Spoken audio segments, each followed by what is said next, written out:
আসসালামু আলাইকুম। আজকে আলোচনা করব হচ্ছে হোয়াট ইজ ইউপিএস। ইউপিএস কি?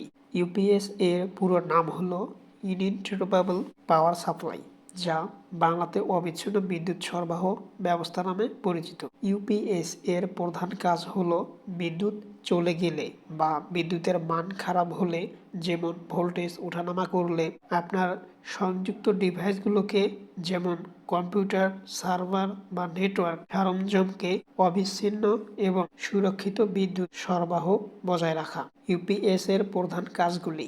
ইউপিএস মূলত তিনটি গুরুত্বপূর্ণ কাজ করে থাকে। তাৎক্ষণিক ব্যাকআপ বিদ্যুৎ সরবরাহ। প্রধান কাজ: যখন আপনার মূল বিদ্যুৎ সরবরাহ বন্ধ হয়ে যায়, পাওয়ার কাট বা লোডশেডিং, ইউপিএস তাৎক্ষণিকভাবে তার অভ্যন্তরীণ ব্যাটারির ব্যবহার করে সংযুক্ত ডিভাইসগুলোকে বিদ্যুৎ সরবরাহ শুরু করে। উদ্দেশ্য: এটি আপনার ডিভাইসগুলোকে সঙ্গে সঙ্গে বন্ধ হয়ে যাওয়া থেকে রক্ষা করে এবং ব্যবহারকারীকে গুরুত্বপূর্ণ ডেটা সংরক্ষণ করার এবং ডিভাইসটি নিরাপদে বন্ধ করার জন্য পর্যাপ্ত সময়, সাধারণত কয়েক মিনিট দেয়। ভোল্টেজ নিয়ন্ত্রণ ও সুরক্ষা। বিদ্যুতের মান উন্নত করা। ইউপিএস বিদ্যুৎ সরবরাহকে স্থিতিশীল করে। যখন ভোল্টেজ খুব বেশি বেড়ে যায় বা খুব কমে যায়, তখন ইউপিএস সেই পরিবর্তনগুলো শোষণ করে নেয় বা ঠিক করে দেয়। ক্ষতি প্রতিরোধ: এটি সংযুক্ত ডিভাইসগুলোকে বিদ্যুতের ওঠানামা বা স্পাইক থেকে